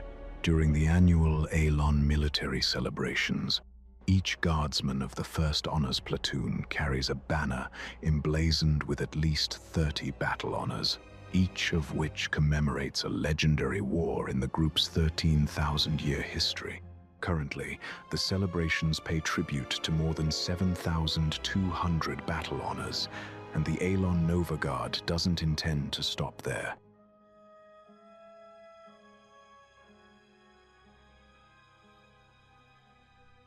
The history of the Mandalorians encompasses tens of thousands of years, but the Mandalorian protectors burned brightly for only a few decades. Embodying the highest ideals of their warrior culture, the protectors were the antidote for a people who had too often slipped into the relative morality of mercenaries. The roots of the protectors stretch back to Jasta Mariel's formation of the Mandalorian Supercommandos. During the Mandalorian Civil War of 60 to 34 BBY, the Protectors' ranks were split into 2 factions: the rebellious Death Watch and the reformist True Mandalorians of Mariel and Jango Fett. The True Mandalorians met their end at the Battle of Galadran, but their moral teachings, embodied in the Super Commando Codex, inspired many back on Mandalore. Shortly before the Clone Wars, a rogue ARC trooper escaped Kamino. Addled by the imprinted memories of his genetic parent Jango Fett, Alpha 02, better known as Spar, journeyed to Mandalore to rebuild the Super Commandos. Spar found willing recruits for his new Mandalorian protectors among the ranks of the planetary police force, and his protectors also attracted former members of the Death Watch. The protectors believed Spar to be the son of Jango Fett, and as inspiration, Spar took the title Mandalore the Resurrector. The Mandalorian protectors, 212 strong, entered the Clone Wars on the side of the Separatists, motivated by a hunger for order and by Spar's hatred of the Jedi who had orchestrated the Galadran massacre. The protectors hit the Republic hard at the battles of New Bornalex, New Holstis, Null, and Zarja, as well as the Second Battle of Kamino. These armored warriors fought alongside 1,000 BL-series Legionnaire droids that had been partly designed by Fen Shaisa, a protector rumored by some to be the true power behind the protectors, but generally considered to be Mandalore the Resurrector's most loyal follower. Late in the war, the Mandalorian protectors walked into an ambush on Norval II while pursuing a commission to capture Senator Amidala. All of them perished but 3: Spar, Fen Shaisa, and Toby Dala. Spar disappears soon after, leaving Shaisa and Dala to rebuild the protectors. The two began training elements of Mandalore's elite police force, starting a covert war against the Imperial slaving operation that had co-opted the Mandalorian government following the war's conclusion. The slavers, led by a being known as the Suprema, confiscated the armor from all Mandalorian citizens. Despite this, Shaisa works tirelessly to turn his recruits into worthy successors of the force that died at Norval II, occasionally taking victimless mercenary jobs to fund his efforts. Shaisa led the rebuilt protectors to victory just before the Battle of Endor. Toby Dala sacrificed himself in order to destroy the City of Bone and to kill the Suprema. Afterward, Shaisa focused all of his energy on restoring the Mandalorian protectors. With armor, weapons, and hundreds of Mandalorians newly freed from slavery, Shaisa accepted a commission from the rebellion and assembled a force to aid Princess Leia Organa in the rebels' post-Endor fight against the Nagai and the Toffs. Although they were primarily known in the wider galaxy as a mercenary unit, the Mandalorian Protectors functioned largely as a home guard patrolling the borders of the Mandalorian sector. After ousting Grand Admiral Takel from Mandalorian space, the Protectors restored their ranks to full strength. In 5 ABY, they aided General Luke Skywalker during the Inner Rim campaign against Lord Shadowspawn. Many believe that the era of the Mandalorian Protectors ended with Shisa's death on Shogun in 21 ABY. Although Boba Fett succeeded Shiza as Mandalore, he did not continue the Protector tradition and led the group as a purely mercenary force. The Mandalorian Protectors are motivated by their adherence to the high moral standards of the Super Commando Codex. The Codex contains hundreds of commandments, resurrecting and modernizing the forgotten canons of honor. The canons are a text of laws extrapolated from the fundamental 6 actions of Mandalorian culture: wear armor, speak the Mandalorian language, defend oneself and one's family, raise one's children as Mandalorians, contribute to the welfare of the clan, and respond to any order handed down by the ruling Mandalore. During the Clone Wars, Spar leads the Mandalorian Protectors into battle as a separatist shock force. The Confederacy of Independent Systems has relatively weak tactics, relying on sheer battle droid volume to overwhelm Republic forces. In contrast, the Protectors use superior weapons and training to decimate Republic formations. Spar's inside knowledge of clone trooper operations prompts him to deploy the Protectors as a blitzkrieg force. They order their BL series Legionnaire droids to chew at the main battle line, while the Protectors use jetpacks to drop into the heart of an enemy camp and deliver the killing blow. During the post-Clone Wars era, Shisa's reconstructed Protectors have little to work with. No advanced weapons, no BL droids, and often not even Beskagum armor. The ragged insurgents use their police training to wage a guerrilla war against the Imperial slavers that hold their homeworld in chains. After Endor, a revived force of Mandalorian Protectors returns to the high-risk, high-damage tactics that had earned them fame in the Clone Wars. The Mandalorian Protectors were formed in response to the overtly mercenary ways of other Mandalorians and are reluctant to take jobs for credits alone. During the Clone Wars, the Protectors believed that they were fighting on the right side of history, and their actions epitomize history's view that this war has heroes on both sides. Separatist commanders call in the Protectors when they need to eliminate stubborn enemies. If a Republic stronghold holds out for months, despite wave after wave of battle droids assailing its walls, commanders requisition the Mandalorian Protectors. With only 212 members, the Protectors are in high demand. When they show up, they often eliminate the problem in less than a day. Fen Shisa's post-war Protectors are an insurgent force that focuses on rescuing Mandalorian slaves, harassing Imperial slaving operations, and assassinating the Suprema. These hit-and-run missions rely on the Protectors' familiarity with Mandalore's jungles, which enables the Protectors to vanish when the Imperials mount a counterattack. After the Battle of Endor, the Protectors seem to take their name literally. They lock down the Mandalore sector with a cloud of Pursuer-class enforcement ships and a revived legion of super commandos. If hostile capital ships enter their space, the Protectors board the vessel, capture its bridge, and return it to Mandalore's starport. The Protectors in the post-Endor era sometimes take for-hire assignments from outside parties. These jobs are accepted only with Mandalore Fen Shisa's blessing, and only when the assignments do not involve harm to innocents.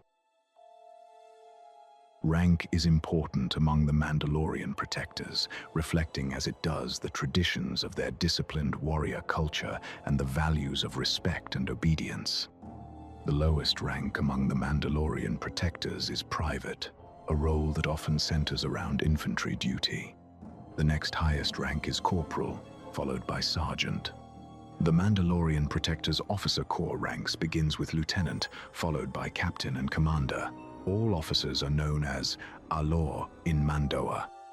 The The Protectors are not necessarily natives of Mandalore. Membership requires only that an individual follow the 6 actions and the teachings of the Super Commando Codex. All Mandalorians belong to a clan, but such clans do not specifically influence rank or deployment. All Mandalorian Protectors take their orders from Commander-in-Chief Mandalore, Spar during the Clone Wars, Fen Shisa until 21 ABY. The government of Mandalore is a potent entity in its own right. Its ambitious members are capable of consolidating power over matters at home, while the Protectors are off fighting battles.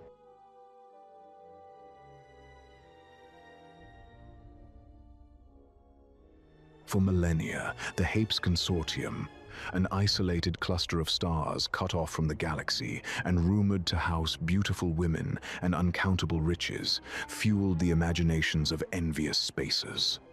Even today, its all-powerful monarchy continues to captivate public interest, and it is the Hapan Royal Guard that prevents the collapse of this charmed society by standing in the way of regicide. Hapan culture traces its origins to approximately 4050 BBY, when the Jedi annihilated the Laurel Raiders, also known as the Hapan Pirates, who had been harassing Republic shipping from hideouts in the near-impassable transitory mists. The pirates' captives, most of them strikingly beautiful women, retreated to the 63 worlds within the mists and formed a female-dominated and, eventually, very wealthy society, with all governmental power vested in the hereditary office of Queen Mother. The Hapans built a powerful navy and eventually sealed the cluster's borders in 3100 BBY. Although the galaxy couldn't see it, the 63 Hapan worlds entered a golden age. The Queen Mother's power was absolute, but that didn't prevent rivals from trying to maneuver other family members onto the throne. The Hapan Royal Guard, or the Chumedoro, first appeared in about 3000 BBY to protect the Queen Mother. This bodyguard unit consisted of 100 women selected from the elite members of the Hapan Navy and tasked with accompanying the Queen Mother on trips outside the Fountain Palace, screening visitors to her throne room, and tasting her food. Over time, the Royal Guard's ranks increased as they expanded their protection to include other members of the royal family. When scheming heirs corrupted the Royal Guard's bodyguard details and enlisted their help in coup attempts, the Chumedoro established the investigative branch to ferret out plots against the Queen Mother and to perform internal affairs surveillance against its own members. In 8 ABY, the Hapes Consortium reopened its borders. The reigning monarch, Ta Chum, fell out of power in favor of her daughter-in-law, the outsider, Teneniel Jo. The Hapan Royal Guard shifted its allegiance to the new ruler, but Ta Chum, still under palace protection, played on her personal guard's loyalty to her and used them to help plot Teneniel's death. A secret war erupted within the ranks of the Chumedoro. Assassinations thinned the group's ranks, even as it maintained an unbroken veneer of professionalism. The end of the Yuzan Vong invasion united the Royal Guard once more, with its members protecting Queen Mother Tenel Ka and her daughter Alana from assassination during the Second Galactic Civil War. The Hapan Royal Guard is a police force, not a military branch. Its agents are quietly omnipresent. The Queen Mother is never without her bodyguard, and other agents are stationed aboard the Queen Mother's flagship, the Starhome, and on each of the worlds of the consortium. Their role in these settings is to investigate possible threats to members of the royal family. The Chumedoro have unlimited authority to commandeer local security forces, detain and interrogate any citizen, seize property and confiscate items, and tap into private communications. In the name of the Queen Mother, a member of the Royal Guard can overrule the orders of even the highest-ranking fleet admiral. Despite the lack of curbs on the power of the Chumedoro, most Hapans willingly submit to its authority. They believe their Queen Mother to be almost a goddess and her protectors incorruptible. If a member of the Royal Guard detects a plot against the Queen Mother, an investigative agent determines the extent of the threat, and agents arrest the conspirators without violence. If necessary, Royal Guards are also the elite fighters who defend the Queen Mother with their lives. Wars, although rare, occur as a result of organized pirate raids or attempted coups by the planetary forces of one or more of the 63 worlds of the Hapes Consortium. During full-scale battles, the Chumdoro commands the Hapes Home Guard and other military elements. All Royal Guards are experts in unarmed combat and the use of edged weapons, polearms, and blasters. Specialty branches include fountain snipers, who protect the palace with long-range rifles, fountain gunners, who operate heavy weapons and fixed weapon emplacements, and royal flyers, who pilot a variant of the Metil fighter. Royal Guard detachments on the 63 consortium worlds have combat specializations appropriate to their assigned environments, such as forest, urban, arctic, and aquatic. Most of the Hapan Royal Guard's work is carried out by the investigative branch, including surveillance on other members of the Chumedoro. Missed threats often manifest in combat opportunities that are, hopefully, short and one-sided. These acts of attempted regicide include ambushes in cramped hallways, blocked avenues that trap motorcades, sniper fire during public addresses, and suicide killers who rush the Queen Mother laden with explosives or who pilot air cars into the palace's residential wing. Such assassins can be lone crazies, hired bounty hunters, rogue military personnel, or even traitorous agents of the Royal Guard. During assassination attempts, whichever members of the Royal Guard are assigned to the Queen Mother or her heirs at that moment are expected to kill the attackers and escort the ruling family to safety. It takes a big threat to mobilize the entire Royal Guard. Sustained raids by pirates, who are sometimes led by Hapan males of noble birth, are the most common menace, although planetary rebellions have occurred throughout the consortium's history. In these circumstances, royal flyers attach themselves to whichever Hapan naval elements they choose, and they are automatically granted rank privileges and priority launch clearance over the regular pilots stationed aboard those Nova-class battlecruisers. If the conflict involves ground combat, the Chumedoro commands battalions of troops or sends individual agents on sabotage, reconnaissance, or rescue missions. Royal Guard agents take command of regular Hapan military forces only when the Queen Mother's rule is threatened or when the consortium as a whole is in danger, often the same thing. Smaller conflicts against isolated groups or pirates or local smugglers are handled through the traditional military chain of command. Because Hapes is bathed in starlight, members of the Hapan Royal Guard share their people's genetic night blindness. They carry night vision optics to compensate for this deficiency in low-light conditions. The Chumdoro has two branches, Royal and Investigative. The Royal branch protects the Queen Mother through combat and deterrence. Its divisions include fountain snipers and royal flyers, and the contingents operating on each of the 63 consortium worlds are considered unique division. The investigative branch protects the Queen Mother through spying and interrogation, and it has 5 divisions: surveillance, interrogation, forensics, purity, internal affairs, and stealth. New inductees are known as agents, and the term also is used informally to describe all members of the Royal Guard. In ascending order of rank, agents can be Grade 3, Grade 2, or Grade 1. Agents typically operate in cells of 2 to 4 individuals. Those who earn recommendations from their superiors fight in duels with polearms or other melee weapons, with the winner earning a promotion to officer status. Royal Guard officers start with the rank of captain and command up to 40 cells of agents.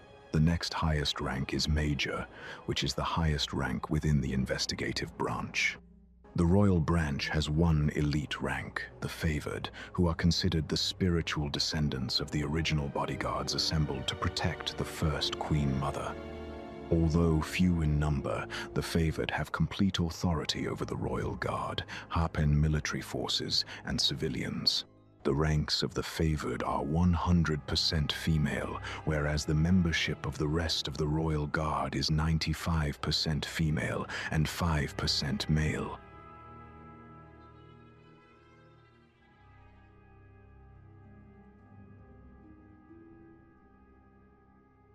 That's all for today. I hope you enjoyed the video. If you did, please like and subscribe. And while you're at it, leave a comment below.